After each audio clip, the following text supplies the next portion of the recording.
bien, bonsoir. Je vais parler un peu plus fort parce que apparemment il y a une petite plainte. Alors effectivement, Fred devait faire une conférence sur le dopage ce soir, il m'a prévenu en fin de matinée. Il m'a dit qu'il ne pouvait pas la faire parce que son examen était déplacé, donc à 14h, j'ai commencé à réfléchir à un sujet pour remplacer la conférence. Ça a été un peu chiant. Je me suis dit, pourquoi pas parler de Nietzsche? C'est un des rares livres de philosophie que j'ai un peu bouquiné, que j'aimais bien. Du coup, à 14h30, j'étais à la FNAC en train d'acheter Ainsi parlait Zarathustra parce que j'avais laissé mon livre chez mes parents. À 15h, je commençais la conférence, donc je vais essayer de faire quelque chose de correct, sans être sûr que ça le soit, mais fais attention quand même. Alors, finalement, pas de grand rapport entre Nietzsche et le dopage. On peut peut-être se demander si on n'est pas des suppléments d'hormones pour avoir une moustache comme celle-là. Mais, c'est ça, c'est assez. Il n'y a pas vraiment de lien direct. Alors, moi, Nietzsche a écrit pas mal de textes, hein, il a fait un gros corpus, il a dit pas mal de choses. Pour ma part, je connais bien Ainsi parlait Zarathustra. La notice qui est en dessous, un livre pour tous et pour personne, finalement, c'est ce qu'il est mis en dessous. C'était un peu un complément au titre, tel qu'il expliquait lui-même. Alors, je suis étudiant en sciences, donc j'ai pas la prétention de faire quelque chose d'extrêmement pointu et philosophique. Jean-Christophe m'en tiendra pas trop rigueur, j'espère. Je ne sais pas où il est, mais en face. Voilà. Alors, je ferai une introduction rapide de Nietzsche, son œuvre Ainsi parlait Zarathustra. Pour ma part, c'est une œuvre qui est quand même assez longue, il y a 400 pages. Elle est facile à lire, mais dure à comprendre. Alors, je me suis attaqué au prologue seulement, ça dure 20 minutes, donc essayez déjà d'ébaucher un peu le message de Nietzsche à travers le prologue de son livre. Ensuite, l'étendre à la philosophie globale de son œuvre, et ensuite une conclusion. Donc, très rapidement, Nietzsche, philosophe allemand, mort juste en 1900, donc il était quand même, ça constatait depuis un siècle. Il a écrit pas mal de livres, Ainsi parlait Zarathustra se situe finalement un petit peu sur les dernières œuvres qu'il a pu écrire, qui s'articulaient autour de la notion en philosophie de création. Finalement, il a pas mal travaillé sur la poésie, sur l'esthétique. Zarathustra, ça se situe vraiment sur la dernière phase de la réflexion qu'il a pu faire en cours de sa vie. Philosophe relativement incompris de son temps, incompris après son temps aussi, puisqu'il a été instrumentalisé par les nazis, avec son concept de surhumain qui est apparenté au surhomme de la race aryenne des Allemands, interdit d'enseigner dans de nombreux lycées, enseignement supérieur pendant de nombreuses années, parce qu'il y a eu cet héritage du nazisme qui a traîné derrière, qui finalement était une mauvaise interprétation de ce qu'il a pu écrire. Donc finalement, un philosophe assez particulier. Alors, Ainsi parlait Zarathustra, c'est une œuvre de 400 pages, écrite sous forme d'un récit. Donc c'est le récit d'un sage qui redescend parmi les hommes après une période de méditation pour partager un peu de la sagesse qu'il a pu acquérir. Le personnage, Zarathustra, c'est inspiré de Zoroastre. Zoroastre, c'était un prophète de l'Iran, on appelle souvent. Zoroastre, au niveau de l'étymologie, ça veut dire celui qui est proche de l'exaltation. C'est un astrologue mystique, grand sage oriental, qui symbolisait aussi le bien et le mal, et la lutte entre les deux. Du moins, symbolisé comme ça par la plupart des gens, mais en réalité, c'est surtout le symbole du dépassement de cette dualité. C'est-à-dire que beaucoup ont fait l'erreur, d'ailleurs, vraiment ils n'avaient pas trop eu d'ouvrage sur le zoroastrisme, mais beaucoup ont fait l'erreur, en fait, d'interpréter Zoroastre vraiment comme la dualité du bien et du mal. Et d'ailleurs, on retrouve le disciple de Zoroastre, qui était Manès, qui a donné l'adjectif manichéen, qui symbolise finalement la vision distincte entre un bien tout blanc d'un côté, un mal tout noir de l'autre, alors que finalement c'est un peu une hérésie parce que Zoroastre et ses disciples symbolisent bien ce qu'il y a au-dessus, c'est-à-dire qu'il n'y a pas de dualité, il n'y a pas cette vision blanc-noir, mais la recherche de ce qui va au-delà de cette confrontation de ces deux valeurs qui sont fondamentales dans les mystiques et les courants spirituels. Alors le début du récit commence en expliquant que Zarathustra s'exile finalement pendant 30 ans. Donc il décide, à l'âge de 30 ans, il décide de s'exiler, il quitte sa patrie, sa famille, et s'en va dans la montagne. Donc on retrouve ici la figure du sage qui se retire de la société et du monde profane pour méditer sur la vie, sur des questions philosophiques. Et d'ailleurs, la montagne symbolise ici le lieu en hauteur, l'élévation. Donc ça c'est le texte qui est vraiment écrit à l'introduction du prologue, c'est le texte tel quel que j'ai écrit.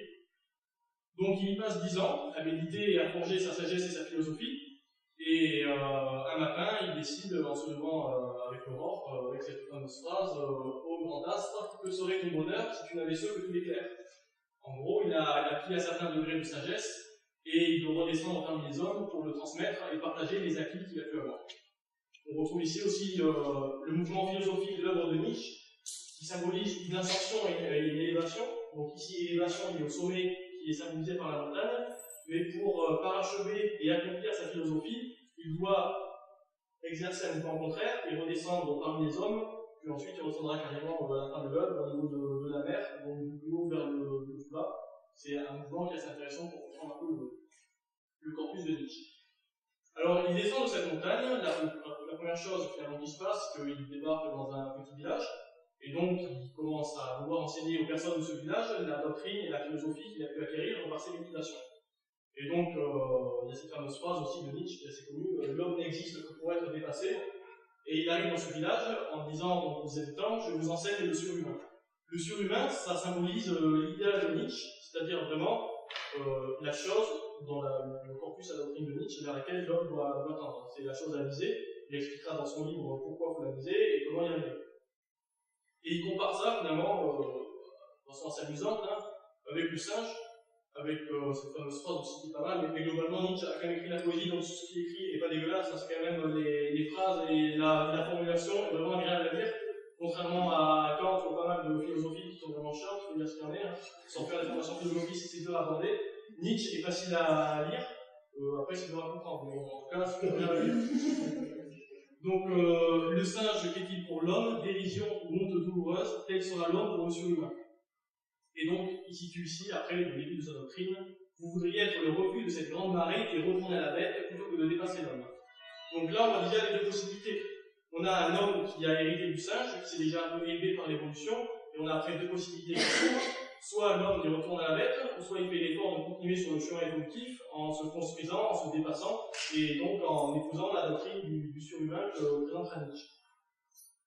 Donc pour s'adresser, pour enseigner le surhumain, quand il arrive dans ce petit village, la première chose qu'il décide de faire finalement, c'est de s'adresser à l'orgueil des habitants, en leur disant finalement, pour parler du surhumain, pour vous montrer ce vers quoi il faut tendre, je vais vous montrer ce vers quoi il ne faut pas tendre. Et cette chose qui est à l'antipode, à l'opposé finalement du surhumain de Nietzsche, c'est ce qu'il appelle le dernier homme. Et donc, il commence, ça s'appelle le dernier homme d'ailleurs, c'est je crois le deuxième chapitre du prologue, où il s'adresse aux hommes en leur présentant justement ce que c'est que ce dernier homme et pourquoi c'est pas bien. Donc, il explique, il est temps que l'homme se fixe un but. Bon, déjà, il faut comprendre là que s'il doit se fixer un but, c'est que jusque-là, dans l'humanité, il s'en est pas vraiment fixé. Le reste, je reviendrai après. Ce qui est vraiment intéressant, excusez-moi, c'est ce qu'on pavé, alors je suis désolé, c'est un peu long, je ne sais pas si c'est lisible, mais je vais essayer de reprendre en progression. Alors, du coup, il écrit ce texte, où il fait la description du dernier homme, qui est finalement l'avilissement de l'homme et la pire chose que peut devenir l'homme et qu'il faut éviter. C'est la chose opposée, finalement, par rapport au surhumain que Nietzsche veut enseigner. Donc, ce dernier homme, Nietzsche, finalement, il le qualifie par différents termes.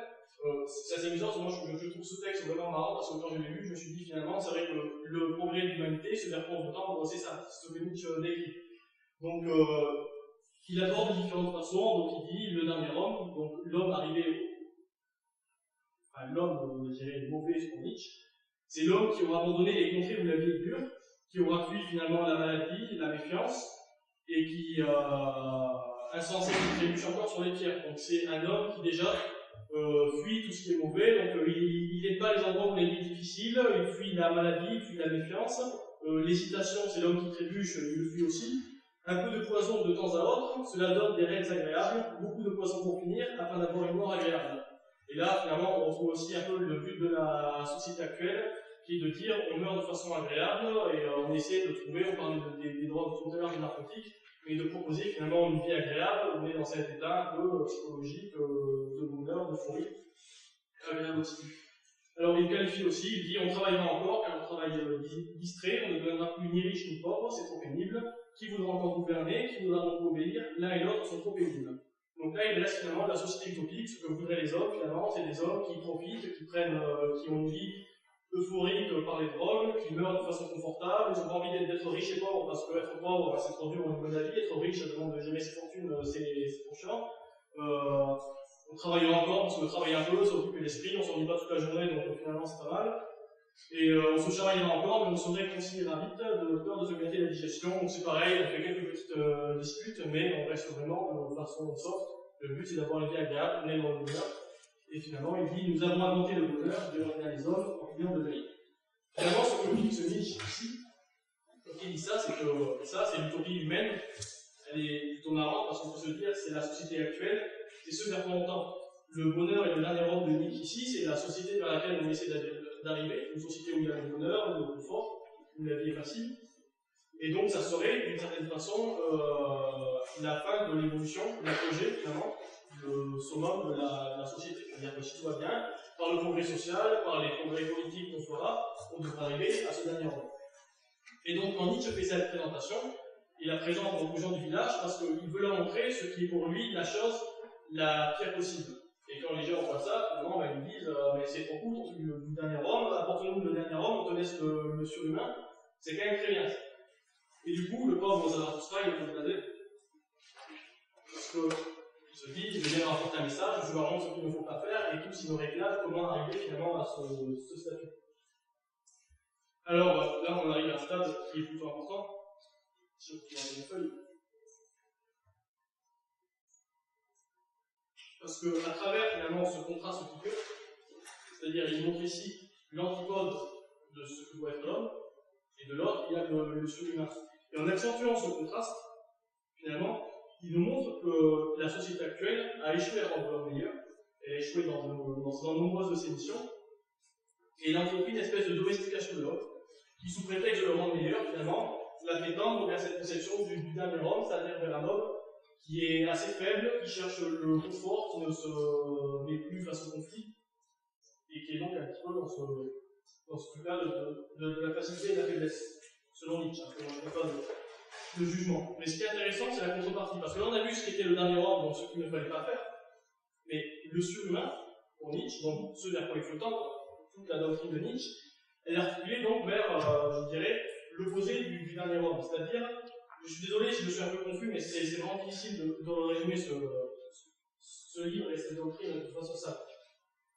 Ce que veut dire Nietzsche, finalement, c'est que ce qu'il prône, c'est une doctrine de la création, et de l'exaltation et de l'élévation. On l'a déjà vu, Zoroastre, ça signifiait celui qui est proche de l'exaltation, de l'élévation, et tout le texte de Nietzsche, toutes ses réflexions, toute sa philosophie, est axé autour de l'élévation. Et Nietzsche cherche à savoir, finalement, vers quoi il faut arriver, quelle est vraiment la chose fondamentale, le but de l'humanité, ce qu'on a au fond de nous, et la chose vraiment qui est, je veux dire, la plus fondamentale. Et il en arrive à la conclusion que la nature profonde de l'être humain, c'est d'être créatif. Donc pour lui, la solution, alors déjà, c'est que l'homme doit accepter sa nature, le fait qu'il est créatif, ça débouche sur la fameuse phrase de Nietzsche, Dieu est mort, parce que si on accepte le fait que l'homme doit enfin prendre les rênes de sa propre vie, de sa propre société et être créatif, ça implique aussi finalement qu'on relève toutes les théologies tous les deux derrière, en disant on n'a plus besoin de vous, on n'a plus besoin d'avoir une autorité supérieure ou une doctrine, et enfin on prend, je veux dire, le contrôle des choses, on s'assume, on est fier de l'homme, on pense que l'homme est puissant, qu'il est capable d'exécuter ses rêves et d'être créateur, et donc tout est symbolisé ici. Et pour Nietzsche, finalement, ce côté créatif de l'homme vers lequel il doit tendre, pour ne pas arriver vers le dernier homme, c'est quelque chose qui se fait par les trois métamorphoses de l'esprit. Alors, Nietzsche explique en fait que l'homme est confronté à plusieurs états. D'abord, il est chameau, c'est-à-dire que c'est l'homme qui accepte les conventions de la société, les différentes choses, et qui en tire finalement une force, parce que le fait de prendre les choses sur ses épaules et d'accumuler des charges qui sont lourdes, permet de lui montrer sa force. C'est-à-dire que voilà, on retrouve ça dans les religions, notamment, il en fait une critique, où il dit qu'en se posant en martyr, en prenant tout sur les épaules, finalement, ben, voilà, c'est le chameau qui subit sur lui, qui est fier parce qu'il montre qu'il arrive à prendre sur lui. Après ce stade, finalement, l'homme a besoin de passer par celui-là, parce qu'il a besoin de porter d'abord toutes les conventions de la société, intervient une seconde métamorphose qui est le lion. Le lion est l'animal finalement qui désire. Il incarne la force, et Nietzsche dit, le lion dit je veux. C'est-à-dire qu'enfin, à force de porter des choses sur les épaules, il se décide enfin à exiger des choses, à vouloir, et à sortir juste de l'action passive, de porter des éléments sur lui. Et en tant que conquérir sa propre liberté, il se cherche enfin un dernier maître pour le vaincre. C'est-à-dire il se cherche la chose la plus haute qu'il avait fixée dans sa hiérarchie, et il va en arriver à bout pour montrer qu'il est puissant, qu'il est fort, et qu'il arrive à conquérir sa propre liberté. Mais avoir cette force de conquête de la liberté n'est pas suffisante pour Nietzsche. La troisième métamorphose, le stade final, c'est l'enfant, où l'enfant, finalement, c'est l'innocence, l'oubli, et c'est repartir à zéro. C'est finalement un peu le reset qui permet enfin d'entrer dans cette doctrine de la créativité et de dire à l'homme qu'après avoir acquis, s'échapper des conventions sociales, arriver à avoir la force de conquérir sa liberté, il arrive enfin au statut de pouvoir créer enfin, d'avoir cet élan de nouveauté créateur, de l'innocence, qui est fondamental dans toute la doctrine de Nietzsche. Et d'ailleurs, c'est pas pour rien que c'est symbolisé par un enfant, parce que l'enfant symbolise l'élévation, parce qu'il est petit, il ne peut que grandir. Donc c'est le nouveau point de départ pour reconstruire ensuite toutes les choses que l'on désire. Donc voilà, c'est un peu le cheminement des métamorphoses, qui correspond un peu, grosso modo, à la doctrine de Nietzsche. Nietzsche, par contre, dit une chose intéressante. Il dit que pour être créateur, pour être donc dans cette philosophie de la création, qui est cette philosophie-là, elle ne paraît pas vraiment, mais elle est à l'opposé de ce que j'ai pu dire sur le dernier homme, parce que c'est une philosophie qui est axée, Nietzsche nous dit en fait, que pour être créateur, il faut voir du chaos en soi. Alors je crois qu'il est ici. Il faut avoir encore du chaos en soi pour enfanter une étoile dansante. Et il disait aussi finalement que l'acte de création, le fait de sortir des nouvelles idées, de se projeter vers l'avenir, de créer des nouvelles choses, ça passe justement pas par les facilités, pas par le confort, mais par les difficultés dans la vie, par le fait d'être confronté à des contradictions avec les gens, par le fait d'être dans la douleur, de ne rien fuir, d'être dans la méfiance, voir la maladie, la mort, et que finalement cet homme qui s'éloigne de tout ça, qui va vers le confort, n'est plus amené à percuter ces réalités de la vie, ces valeurs-là, qui finalement a une sorte d'aspiration à l'homme et était un peu un terreau pour ensuite sa création qui arrive ensuite. Alors, c'est quelque chose qui est intéressant dans le sens où moi ça m'a semblé très actuel quand j'ai lu le texte sur le dernier homme où finalement il faisait un peu la critique ultime de ce qu'il faut que l'humanité ne devienne pas. Je me suis dit, finalement, quand on discute avec la majorité des gens, et moi, c'est un peu la chose vers laquelle on voudrait tous tendre. C'est-à-dire que tous, on voudrait demain avoir une vie assez confortable, travailler un peu, mais pas trop pour que ce soit fatigant, mais s'occuper, avoir une vie, ne pas trop souffrir, s'engueuler un peu, mais rester quand même en bon terme avec les différentes personnes. Et c'était donc intéressant parce que c'est là que souvent on dit que Nietzsche est un déconstructeur, parce que c'est vrai qu'il ne propose pas vraiment de solution, mais il montre parfois l'absurdité du moins des choses qui sont et des dogmes qui existent. Et c'est ce que fait très bien Nietzsche en nous interrogeant finalement sur l'idéal que se fixe l'humanité aujourd'hui, c'est-à-dire la société que l'on bâtit, les buts que l'on veut, le progrès social, le point vers lequel on tend vers l'humanité, le dernier homme. Il faut s'interroger, se demander où est-ce qu'on le fixe, qu'est-ce qu'on met dedans, quelle morale, est-ce que ça sera cette vie confortable, ou est-ce que finalement, d'une certaine façon, les sociétés dans lesquelles on vit, là où on est, ça peut paraître horrible à dire, mais peut-être on atteint une forme d'apogée déjà, je veux dire, dans la réalisation de l'homme, et que dans les contradictions de la vie, les inégalités, la souffrance, la douleur et la mort, il y a quand même une forme de beauté, la beauté de donner à l'homme une inspiration et une force pour être créateur, et que le véritable homme, le véritable humain, c'est cet humain qui est créateur, qui prend sur lui toutes les choses et qui en ressort un acte qui n'était pas là. Alors, voilà, beaucoup ont dit que Nietzsche était un nihiliste, qu'il avait soutenu pas mal de thèses néo-nazis, bon, il a entendu pas mal de choses qui ont été levées pour des nouvelles interprétations. Mais ce qu'il faut savoir, c'est qu'avant tout, Nietzsche est un amoureux de la vie. C'est quelqu'un qui cherche vraiment à saisir le sens de la vie, de la beauté, et cet acte créateur, on le trouve, c'est dans les éthiques de Nietzsche, finalement. La création, c'est quelque chose de beau, c'est quelque chose qui dépasse tout. C'est vraiment, je dirais, la quintessence et le but ultime de l'humanité, c'est créer, être innovateur, on s'en fout dans quel sens, on s'en fout avec quoi, il faut faire des nouvelles choses, en passant par ces états qui ne sont pas forcément toujours les mêmes. J'ai fini. Je ne sais pas si je suis dans les temps.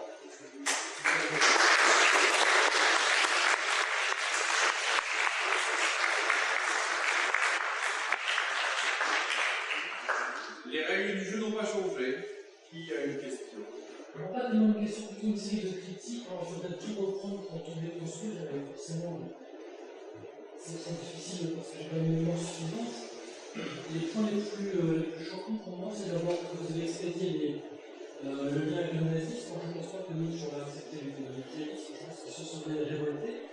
Cela dit, quand on écrit des légèretés comme il faut se sacrifier les faibles afin que les forts puissent s'exprimer librement. Bon, peut-être que pour lui, c'était quelque chose de politique, de métaphorique, mais surtout qu'il y a des gens qui ont pris ça comme pied de la lettre. Alors, ensuite, vous voulez que j'arrête? Non. Quand on dit suivant, vous posez une idole, vous posez un modèle. Et Nietzsche, c'est quelqu'un qui se cherche. Il cherche à ce que tout le monde l'imite. Il ne dit pas faites comme moi. Il dit voici le surhomme, voici comment vous devez devenir. Donc la seule façon d'être heureux, à mon avis, de faire ça. En fait, son programme j'aime bien, éviter la douleur, chercher la joie, faire la nouvelle vie, ça j'aime bien. Mais le moyen de la donner, c'est pas bien. À mon avis, ça marche pas. Dès que vous avez un modèle qui n'est pas vous-même, forcément, si vous dites je dois devenir un surhomme, je dois suivre le programme de Nietzsche pour devenir un, vous êtes pas dans la sélection. Il faut d'abord s'accepter sur lui. Je relevais plein d'autres choses, après, c'est ça pour moi. Peut-être déjà tu peux répondre à ça. Oui, au niveau du chameau, vous avez dit le chameau, c'est la religion. Non, alors j'ai dit à titre d'exemple, pour illustrer, j'ai aussi parlé de la société, des différentes influences. C'est des concepts qui sont assez compliqués. Je connais un petit peu Nietzsche. Il me semble que ce qui critique, c'est pas tellement le christianisme, c'est plutôt le puritanisme bourgeois du XIXe siècle, qui est inspiré du christianisme, mais qui est une dérive. Donc, quand Nietzsche demande une appellation sur Jésus, c'est pas le vrai Jésus de la Bible, c'est le Jésus transformé dans les bourgeois. En fait, il fallait passer par Nietzsche pour arriver à autre chose. Mais attaquer la religion comme il le fait, à mon avis, c'est contre-productif. Alors, je vais reprendre dans l'ordre. La première réflexion, c'était. L'idole sur un comme modèle obstacle. Oui, alors, par rapport au nazisme, c'est-à-dire que déjà, Nietzsche était mort quand son interprétation a été faite ensuite du nazisme. Donc, je pense que dans tous les cas, c'est même pas envisageable de faire vraiment un lien entre les deux. L'œuvre, de façon en tout cas claire et orientée. Après, effectivement, tu vas en faire. L'œuvre a été, pour ma part, alors une fois de plus, je suis subjectif, je suis scientifique, j'ai pas la rigueur philosophique qu'il me faudrait sur une œuvre comme ça et sa complexité. C'est juste un livre que j'aime bien, je voulais partager un peu de mon interprétation. Nietzsche est un livre compliqué, je pense même que moi je l'ai lu 4-5 fois, je pense même que des gens qui le lisent en permanence arrivent à la fin de leur vie, je pense même que c'est dur de faire une conclusion, une interprétation vraiment solide et sans hésitation dessus, parce qu'elle part quand même dans pas mal de chemins, les philosophes eux-mêmes ont des interprétations. C'est des fous, il dit tout et n'importe quoi, il se prend pour un mec, et en même temps il est là. Et il essaie de vous écouter là, tout à l'heure. Voilà, après c'est une philosophie qui est basée sur des contradictions, mais en même temps, est-ce qu'il n'y a pas une vérité dans la contradiction elle-même? Je veux dire, il essaie d'épocher sur une œuvre qui a fait une mosaïque en partant dans différents sens, avec parfois des contradictions, quelque chose qui s'approche. Alors effectivement, vous disiez très justement, le surhumain, c'est pas à prendre comme une doctrine que les autres doivent suivre. C'est-à-dire que Nietzsche énonce pas vraiment des règles finalement. Il dit juste aux gens qu'ils doivent. En plus, il en fait une critique, je crois, dans un texte, il dit clairement que les gens ne doivent pas le suivre comme des disciples suivent un maître. Et en ce sens qu'effectivement, il incite les hommes à être créatifs, c'est-à-dire il les incite à devenir indépendants, à opérer peut-être un peu les métamorphoses dont il parle, à conquérir sa liberté et à se battre pour être dans cette chose de la création. Mais finalement, je veux dire, ça engage strictement rien. Je veux dire, il donne pas de doctrine, il donne pas vraiment de voix. Il dit juste, il donne juste quelques pistes éparses et une philosophie globale. Je dirais que, je ne sais pas si vous avez l'impression de dénoncer des règles et des choses à suivre. Après, voilà, c'est vrai que c'est une œuvre philosophique assez compliquée, des points de divergence, on peut en trouver assez facilement.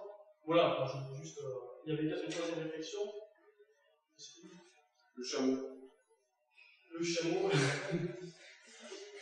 Oui, alors le chameau, effectivement, la critique du christianisme, de souvenir, je ne sais plus si c'était son frère ou des membres de sa famille qui étaient morts quand il était assez jeune. Du coup, déjà très jeune, c'était détourné des études de théologie, il avait un peu une rancœur envers la religion chrétienne et on a conservé une certaine haine. Après, je pense que il faut voir le corpus de Nietzsche, c'est quelque chose qu'on a envie d'aller. Il était assez machiste aussi, il opère des critiques de la religion, on ne sait pas trop comment les prendre non plus, mais il faut quand même voir la part d'intuition et de génie et d'intérêt qu'il y a aussi dans la démarche qu'on peut avoir. et son cheminement global. Après, je ne suis pas un chronicien, je ne suis pas à défendre toutes ces idées et compagnie. Je dis juste que c'était quand même un personnage intéressant qui a opéré quand même une critique qui s'était pas vraiment faite avant, de proposer enfin une troisième voie entre le dualisme du bien et du mal, que beaucoup de philosophes finalement ont conservé, donc c'est du dualisme des deux valeurs, de proposer quelque chose finalement qui s'en écartait, qui partait au-delà, à partir surtout de la création. Après, est-ce qu'il y a d'autres interventions sur le sujet? Oui. Oui, alors je trouve ça très intéressant. Il y a un truc que je me répète en remarque en repartant dans les philosophes qui sont aussi scientifiques à la base, c'est Darwin. Aujourd'hui, le darwinisme est plus fort, et ce qu'on voit aussi, c'est qu'il y a une mauvaise interprétation générale du darwinisme qui, globalement, lui, explique plutôt dans le sens qu'aujourd'hui, si l'homme est venu dans le monde animal, c'est aussi parce que l'homme a créé tout ce qui était les lois, tout ce qui était petit à petit l'aide aux plus faibles, et qu'en fait, il y a plutôt une élévation, notamment de l'humanité, par le fait qu'on arrive à intégrer les plus faibles dans parenthèses, avec les plus forts, et c'est un peu la synthèse des deux qui fait qu'aujourd'hui, on en est à ce niveau-là d'évolution où on domine la nature. Alors, effectivement, ouais, c'est vachement intéressant. Ce qu'il faut savoir, c'est que globalement, le corpus des textes de Nietzsche, ainsi par les Zarathustra, c'est quand même quelque chose qui est relativement dur, notamment vis-à-vis de pas mal de catégories de personnes, vis-à-vis des faibles notamment. C'est pour ça que c'est dur de ne pas être partagé, de ne pas critiquer l'homme, parce qu'à travers, finalement, il fait quand même un peu une éloge de l'homme qui doit quand même s'élever, se surpasser de certaines façons et pousser sa créativité. Alors c'est vrai qu'après, au niveau social et philosophique, comme je le dis, voilà, si tu raisonnes au niveau d'une société et d'une structure, évidemment, je veux dire, l'aide sociale, la sympathie et tout le reste, des choses qui sont quand même essentielles et nécessaires. Oui. Juste deux choses que je voulais la première, c'est quel est le chemin qui est et le deuxième, c'est qu'est-ce qu'on entend par les faibles? Est-ce que les entend par faibles, par exemple, les événements handicapés, c'est être faible, ou alors est-ce que c'est des baisses énergie? Je vais essayer de trouver une citation pour répondre à ça de façon pertinente. Mais finalement, s'il fallait être simple, je dirais, ce qui n'est pas possible pour résumer le concept du surhumain de Nietzsche, mais je dirais pour ma part que le surhumain que présente Nietzsche, c'est l'homme qui est en quête d'élévation et qui fait entrer cette élévation dans un processus de création. C'est-à-dire que l'homme de Nietzsche, finalement, c'est rien de plus qu'un homme créateur, qu'un artisan qui est prêt à investir l'énergie, la motivation pour créer. Et donc, on pourrait être dans la création et qui, à travers cet acte de créer, arrive à s'élever. Et c'est pour ça que j'ai mis la définition sur le texte sur le dernier moment, parce qu'il me permet d'apprendre un peu ce que c'est que le surhumain en voyant ce qui n'est pas. C'est-à-dire que l'homme qui se contente du minimum, qui reste un peu dans sa routine, dans le confort, dans le plaisir, etc., Nietzsche le situe à l'antipode du surhumain parce qu'il estime que c'est pas dans ces choses-là de la complaisance, du confort, etc., que tu seras apte à être dans ce processus de recherche, de création, d'élévation. Pour Nietzsche, finalement, l'homme qui crée, c'est un homme qui souffre, qui se pose des questions, qui entre en contradiction, et qui se forge finalement une doctrine et une idéologie par rapport à tout ça. Il y avait encore une question là-bas. T'as pas levé la main avec oui. Parler dans le sens du surhumain. Si on prend le concept de l'humain et qu'on voit que l'humain peut se décliner selon cette composante culturelle et cette composante naturelle, on est tenté de faire le rapprochement en se disant que pour aller vers le surhumain, on cherche à développer le côté surnaturel d'une part et le côté surculturel d'autre part. Maintenant, la question derrière ça, c'est qu'est-ce que ça pourrait être, ça peut sur la créativité, sur la création, sur les compris. Imaginons, qu'est-ce que ça pourrait vouloir dire de développer d'abord une approche surnaturelle? Est-ce que ça voudrait dire sortir de tes laisses de la nature, ou alors sortir de ce qui nous entrave dans la nature pour toujours mieux développer? Est-ce que la surculture, ce serait dépasser nos relativismes culturels pour essayer d'épouser un petit peu toutes les cultures qui peuvent augmenter l'humanité? Et sinon, qu'est-ce qu'on peut Alors, déjà, voilà, enfin, je parlais déjà, juste pour commencer, la phrase de Nietzsche où il dit finalement l'homme est un pont entre l'animal et le surhumain, c'est ça, mais que voilà, finalement, le surhumain, on l'attend pas vraiment, c'est plutôt une direction, et l'homme chemine entre les deux. Voilà, non, il dit c'est une corde tendue, après, on prend l'image de son. Mais voilà, après, qu'est-ce que c'est concrètement, finalement, quand tu parles de surculture, du surhumain, tout ça, c'est vrai que c'est vraiment intéressant. Pour moi, c'est quelque chose qui s'illustre assez concrètement par les images qu'il reprend à travers son œuvre des métamorphoses, où lui-même dit, je crois un moment, que les arguments et les idées, finalement, c'est des choses qui sont sèches et cassantes, alors que la métamorphose, au contraire, en changeant de forme en permanence, elle s'adapte et elle est plus soutenable. Et c'est-à-dire que, pour Nietzsche, à mon avis, le surhumain, et la façon dont on peut l'interpréter, c'est qu'il faut être un homme en métamorphose, c'est-à-dire ne pas rester dans des convictions, dans des doctrines et des dogmes, mais il faut en principe toujours bouger, changer de forme, aller voir d'un côté, de l'autre, se construire une opinion, douter, aller dans une direction, mais c'est pas rester cantonné à un domaine dogmatique, juger les autres, finalement, c'est vraiment ce truc qui symbolise un peu une ouverture d'esprit, ça va prendre plusieurs formes et s'adapter. Voilà, je sais pas s'il a répondu à la question, mais j'ai essayé.